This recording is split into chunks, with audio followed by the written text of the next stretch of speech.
तो दोस्तों, आज का हमारा ये वीडियो थोड़ा सा सेंसिटिव हो सकता है। एक्चुअली सेंसिटिव नहीं, साइंटिफिक होगा, बट ठीक है क्योंकि टॉपिक ऐसा है कि कभी कभार मामला गड़बड़ हो जाता है। तो टॉपिक है हमारा जेंडर के बारे में कि दुनिया में सिर्फ दो ही जेंडर्स क्यों हैं, मेल और फीमेल। ठीक है, अब जब जेंडर की बात होगी तो हो सकता है बहुत सारे लोगों का एक सवाल हो कि किसने कहा दुनिया में सिर्फ दो ही जेंडर है, मेल और फीमेल। लेस्बियन भी हैं, गे भी है, बाइसेक्सुअल लोग भी हैं, ट्रांसजेंडर लोग भी हैं, वो सब क्या है फिर, उसके बारे में बात करते हैं। वही समझाने के लिए पहले मैं आपको ये समझाना चाह रहा हूँ कि जब हम जेंडर की बात करते हैं तो हमारी ह्यूमन सोसाइटी में, ह्यूमन सिविलाइजेशन में दो टाइप के जेंडर्स को आइडेंटिफाई किया जाता है। सबसे पहला है साइंटिफिक और बायोलॉजिकल आइडेंटिटी वाला जेंडर। ठीक है, हमारी सबसे पहली बायोलॉजिकल आइडेंटिटी। बायोलॉजिकल आइडेंटिटी यानी सीधे सीधे जब बच्चा पैदा होता है तो उसके जो है सेक्सुअल ऑर्गन्स को देखा जाता है और उसकी बायोलॉजिकल आइडेंटिटी बता दी जाती है कि ये लड़का है या लड़की है।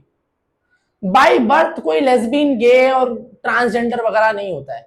पैदाइश के वक्त सब लोग या तो लड़का होते हैं या तो लड़की होते हैं।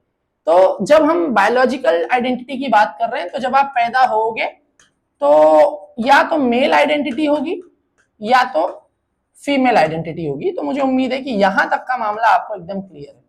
अच्छा, तो वो जो गे और ये सब वाला मामला है वो क्या है, उसको हम कहते हैं इमोशनल आइडेंटिटी। वो बायोलॉजिकल नहीं होती, वो इमोशनल होती है, बिहेवियरल होती है। ठीक है, उसको आप बिहेवियरल आइडेंटिटी कह सकते हो या सोसाइटी अगर एक्सेप्ट करती है तो सोशल आइडेंटिटी भी कह सकते हो। तो वो जो है वो इमोशनल, बिहेवियरल या सोशल आइडेंटिटी होती है। उसके अंदर आपका ये जो LGBTQ और प्लस करके जो होता है मामला होता है। अब lesbian, gay, bisexual, transgender, queer and plus यानी सो मेनी एंड जो भी है, ये वाला मामला बायोलॉजिकल नहीं होता है। ये आप समझो, ये इमोशनल होता है। अब वो इमोशन की वजह से किसी को ऐसा फीलिंग आ रहा है कि बायोलॉजिकली वो लड़का है मगर अंदर से वो लड़की है। हार्मोनल डिस्टरबेंस होते हैं, बहुत कुछ होता है, फैमिली बैकग्राउंड होता है, या सम टाइम कुछ लोगों का होता है इमोशनल इम्बैलेंस वगैरह होता है। उनको लगता है कि भाई मैं लड़का नहीं हूं, मुझे लड़की की तरह रहना है, लड़की की तरह जीने में ज्यादा अच्छा लगता है उनका मामला। तो वो अपना ट्रांसजेंडर सर्जरी वगैरह और वो सब जो है वो जेंडर चेंज और सेक्स चेंज सर्जरी वगैरह कराते हैं। वो फिजिकली लड़के थे लड़की बन जाते हैं, लड़की थे लड़की बनते हैं, वो सब एक अलग टॉपिक। बट इसकी शुरुआत बायोलॉजिकल नहीं है, इसकी शुरुआत इमोशनल है, बिहेवियरल है, सोशल है। और उसका भी कहीं ना कहीं हमारे ह्यूमन बॉडी में जो हॉर्मोन्स होते हैं उन्हीं से लेना देना है। बट हमारा जो टॉपिक है वीडियो का वो ये है कि दुनिया में सिर्फ मेल और फीमेल, बायोलॉजिकली मेल और फीमेल ही क्यों है, तीसरा कोई और कुछ नहीं है, ऐसा क्यों, दो ही जेंडर क्यों है। नॉट ओनली इन ह्यूमन, सारी स्पीशीज में, सारी स्पीशीज में, चाहे वो एवियंस हैं यानी चाहे वो उड़ने वाले जो हैं वो हैं, चाहे वो जो है वो समंदर में रहने वाली स्पीशीज हैं, चाहे वो जो है वो रेप्टाइल्स हैं, जो भी हैं दुनिया में जितनी भी, सांप, चूहा, बंदर, बिल्ली, मकड़ी, मच्छर, सब में यही मेल और फीमेल, मेल और फीमेल, मेल और फीमेल। तो बायोलॉजिकली सिर्फ दो जेंडर्स ही क्यों है, सवाल ये है। हम ये इमोशनल वाले की बातें नहीं कर रहे हैं, इनको जाने दो। हमारा आज का जो टॉपिक है वो बायोलॉजिकल आइडेंटिटी पे है कि बायोलॉजिकल आइडेंटिटी में सिर्फ मेल और फीमेल ही क्यों होते हैं। ईश्वर ने दो ही जेंडर क्यों बनाए, तीन चार भी तो बना सकता था, क्या कारण है। इसका जो जवाब है पहले हम साइंटिफिकली समझने की कोशिश करते हैं, फिर मैं आखिर में इसका आपको जवाब दूंगा वीडियो के एंड में कि क्यों एक्चुअली ऐसा है। पहले साइंस क्या कहती है वो थोड़ा सा एक नजर मार लेते हैं। तो साइंस ये कहती है कि इसका जवाब है एनिसोगेमी। What is एनिसोगेमी? एनिसोगेमी का मतलब होता है कि दुनिया में जितनी भी स्पीशीज हैं, स्पेशली ह्यूमंस, वो क्योंकि दो ही टाइप के जो है वो गैमेट्स प्रोड्यूस करते हैं, एक मेल गैमेट और एक फीमेल गैमेट। ठीक, यानी मेल गैमेट यानी स्पर्म और फीमेल गैमेट यानी एग, या जिसको हम ओवम कहते हैं बायोलॉजी की भाषा में। अब क्योंकि दो ही टाइप के गैमेट हैं सारी स्पीशीज के अंदर, इसीलिए दो ही टाइप के जेंडर्स हैं, मेल और फीमेल। अब जो मेल गैमेट होता है वो साइज में बहुत छोटा होता है। इसका जवाब साइंस ये कहती है कि इवोल्यूशन में छुपा हुआ है। इवोल्यूशन हो रहा था जिस वक्त, उसी वक्त ये सब मामला धीरे धीरे हम इवोल्यूट हुए कि जो मेल गैमेट होता है स्पर्म, वो साइज में बहुत छोटा होता है, क्वांटिटी में बहुत सारा होता है और मोबाइल होता है, यानी वो सेल्फ वो मूवमेंट करता है और बहुत सारे लार्ज नंबर्स में प्रोड्यूस होता है, डेली प्रोड्यूस होता है। जबकि जो फीमेल गैमेट होता है वो साइज में काफी बड़ा होता है, न्यूट्रिशन या न्यूट्रिएंट रिच होता है और वो अर्ली डेवलपमेंट को सपोर्ट करता है। उसका स्ट्रक्चर ऐसा होता है कि जो न्यूबॉर्न बेबी है वो ग्रो करेगा। अब मुझे उम्मीद है कि आपको ये पता है बेसिक क्लास 10th में कि जब बच्चा पैदा होता है तो उसका जेंडर कैसे डिसाइड होता है, मतलब कैसे डिसाइड होता है कि आने वाला जो बेबी है वो मेल होगा या फीमेल। चलो मैं आपको समझा देता हूँ, एक फटाक से एक रैपिड आपको बायोलॉजी की क्लास का रिवीजन दे देता हूँ। तो सिंपल फंडा ये है, मैं ज्यादा डिटेल में नहीं जा रहा हूँ, एक समरी खाली दे रहा हूँ, ठीक है, वरना फिर वो वीडियो पूरा बायोलॉजी पे शिफ्ट कर जाएगा। एक समरी खाली दे रहा हूँ कि मेल बॉडी के अंदर, हमारी बॉडी में ना, ह्यूमन बॉडी में क्रोमोसोम्स होते हैं, ठीक है। मैं उसके बारे में बहुत ज्यादा डिटेल में नहीं घुस रहा हूँ, मैं सिर्फ एक समरी दे रहा हूँ कि ह्यूमन बॉडी में क्रोमोसोम्स होते हैं। तो मेल बॉडी में जो हमारे क्रोमोसोम्स होते हैं वो एक्स और वाई होते हैं और फीमेल बॉडी में क्या होता है, एक्स और एक्स क्रोमोसोम्स होते हैं। अब जब मेल और फीमेल का आपस में फ्यूजन होता है, यानी उनकी सेक्सुअल इंटरकोर्स होता है, तो मेल की तरफ से कुछ क्रोमोसोम पार्टिसिपेट करते हैं और फीमेल की तरफ से कुछ क्रोमोसोम पार्टिसिपेट करते हैं फर्टिलाइजेशन के प्रोसेस में। तो अगर मेल की तरफ से एक्स वाला क्रोमोसोम आया और फीमेल की तरफ से भी एक्स वाला आया, तो बेबी के पास जो क्रोमोसोम बनेंगे एक्स एक्स, और एक्स का मतलब मैं आपको क्या बता रहा हूँ, फीमेल, यानी ये जो अपकमिंग बेबी होगा वो एक गर्ल चाइल्ड होगी। अगर मेल की तरफ से वाई क्रोमोसोम जाता है और फीमेल की तरफ से एक्स आता है, तो यानी जो है वो एक्स और वाई कॉम्बिनेशन बनेगा और एक्स और वाई का मतलब क्या होता है, मेल, और आने वाला जो बच्चा है वो एक बॉय बनेगा। तो इसीलिए साइंस में हम ये कहते हैं, आपने बेसिक जो बायोलॉजी की क्लासेस में पढ़ा होगा कि gender of the child is decided by his father और हर फादर। क्यों? क्योंकि फीमेल के पास तो सिर्फ एक्स और एक्स है और मेल के पास एक्स और वाई दोनों है। तो फीमेल कुछ भी करे वो एक्स क्रोमोसोम ही दे सकती है। अगर मेल ने एक्स दिया तो बेबी गर्ल, और अगर मेल ने वाई दे दिया तो बेबी बॉय। तो बाप से डिसाइड हो रहा है कि अपकमिंग बच्चा जो है वो बेबी गर्ल होगी या बेबी बॉय होगा, इस तरीके से। तो मुझे उम्मीद है कि आपको ये समझ में आ गया कि जो अपकमिंग बेबी होता है उसका जेंडर कैसे डिसाइड होता है। अब हम फिर से चलते हैं अपने उस एनिसोगेमी वाले टॉपिक के ऊपर कि एनिसोगेमी का मतलब आप समझ गए कि भाई क्योंकि दुनिया में सारे जो स्पीशीज हैं उनके अंदर दो ही टाइप ऑफ गैमेट होते हैं, इसी वजह से दो ही टाइप ऑफ जेंडर भी है। बट सवाल अभी भी वही है कि वही दो ही टाइप ऑफ जेंडर भी, दो ही टाइप ऑफ गैमेट भी क्यों है। मैंने कहा ना लास्ट में बताऊंगा इसका आंसर, उसके लिए आपको वीडियो लास्ट तक देखना होगा, ठीक है। तो अब सिंपल सा फंडा ये है कि फर्टिलाइजेशन के लिए ये दो गैमेट आराम से इजीली पॉसिबल हो जाते हैं। मतलब मैक्स जो कंडीशन है, मैक्स एक तो ये हो सकता था कि एक ही गैमेट अकेले अपने आप को ही फर्टिलाइज कर ले, जो कि होता है। कुछ टाइप ऑफ लिजार्ड होती हैं जो सेल्फ रिप्रोडक्टिव मामला भी कर सकती हैं।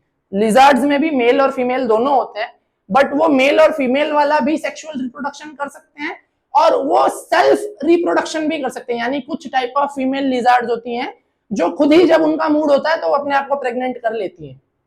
इसको साइंस की भाषा में कहते हैं पार्थिनोजेनेसिस। क्या कहते हैं, आप नाम सर्च कर लेना गूगल पे, डिटेल में आपको पता चल जाएगा। पार्थिनोजेनेसिस कहते हैं इसको, कि पार्थिनोजेनेसिस यानी कुछ टाइप ऑफ स्पीशीज जो खुद ही अपने आप को सेल्फ जो है ना वो प्रेग्नेंट कर लेते हैं।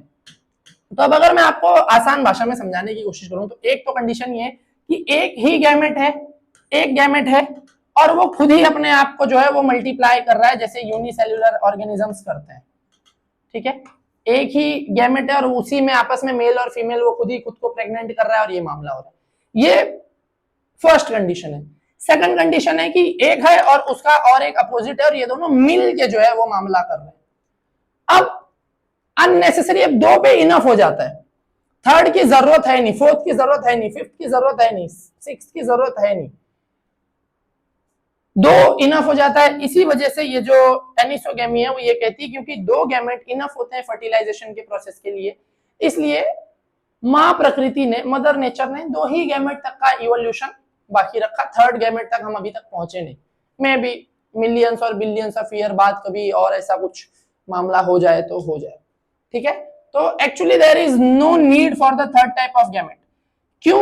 क्योंकि ये मैंने पहले ही बता दिया कि जो स्पर्म होता है, यहाँ देखो यहाँ पे लिखा भी है कि evolution favours the two most successful strategies for the reproduction.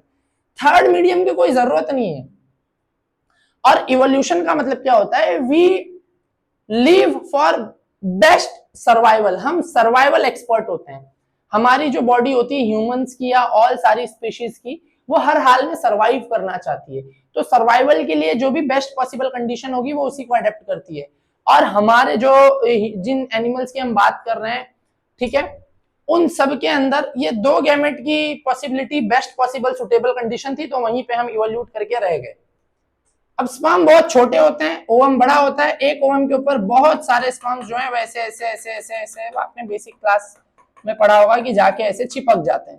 और फिर इन सब में से किसी एक को अंदर एंट्री मिलती है और फिर अंदर वो मल्टीप्लीकेशन का प्रोसेस चालू होता है, सेल आपस में मल्टीप्लाई होना शुरू होते हैं और फिर धीरे धीरे जो है वो आप और मेरी तरह कोई एक दुनिया में आता है। अब स्पर्म बहुत स्मॉल होता है तो ये प्रोबेबिलिटी बढ़ जाती है रिप्रोडक्शन की, क्योंकि मिलियंस ऑफ स्पर्म एक ओवम में घुसना चाहते हैं। लेकिन अगर स्पर्म का साइज बड़ा हो जाए तो वो क्वांटिटी कम हो जाएगी, फिर रिप्रोडक्शन और फर्टिलाइजेशन का चांस कम हो जाएगा। तो इसलिए जो हमारी बॉडी है वो इवोल्यूट ऐसे हुए है, उसने अपने आप को ऐसे इवॉल्व किया है। हमारी इन द सेंस सारे मैमल्स और सारे जो आसपास रेप्टाइल्स हैं और बाकी के दूसरे स्पीशीज हैं, उन सबकी बॉडी ने इस तरीके से जो है ना वो अपने आप को मैनेज किया है, इवॉल्व किया है कि सबका स्पर्म बहुत छोटा होता है और ओवम बड़ा होता है कंपैरिजन में, और ये बहुत सारे स्पर्म ओवम पे जाके जो है वो एंटर करने की कोशिश करते हैं। अगर ये मीडियम साइज होगा तो मीडियम साइज का कोई सेंस बनता नहीं, नंबर ऑफ स्पर्म बड़े हो जाएंगे, ज्यादा कम हो जाएंगे और साइज बढ़ जाएगा, फर्टिलाइजेशन का चांस कम हो जाएगा, प्रोबेबिलिटी कम हो जाएगी और वहां से मामला गड़बड़ होना शुरू हो जाएगा। अब बर्ड्स जैसे ह्यूमंस के अंदर XX और XY होते हैं, उसी तरीके से बर्ड्स के अंदर ZZ और ZW होता है। प्रोसेस सेम ही है, आप समझो, ये खाली आइडेंटिफिकेशन के लिए हमने किया हुआ है। पार्थिनोजेनेसिस वाला मामला मैंने आपको बता दिया कि कुछ टाइप की स्पीशीज होती हैं जो खुद ही खुद को जो है वो सेल्फ प्रेगनेंसी वाला मामला कर लेते हैं। अब कुछ और टाइप ऑफ होते हैं, कुछ एक्सेप्शन होते हैं दुनिया में जिनकी बॉडी में ये गैमेट वाला मामला नहीं होता। हो सकता है किसी को लगे कि सिर्फ गैमेट से ही अगर जेंडर डिसाइड हो रहा है, तो दुनिया में ऐसे भी केस है जहां पे किसी के पास एक ही गैमेट है। हाँ है, वो एक्सेप्शनल है, वो जो है वो नॉर्मल लाइफ नहीं जी पाते। अब जैसे एक कुछ एक्सेप्शनल लड़कियां होती हैं जिनके अंदर ये एक प्रॉब्लम होता है जिसको हम कहते हैं टर्नर सिंड्रोम। उनके अंदर, अब मैंने बताया ना कि फीमेल के अंदर X और X गैमेट होते हैं, सॉरी क्रोमोसोम होते हैं, मेल के अंदर X और Y दोनों होते हैं।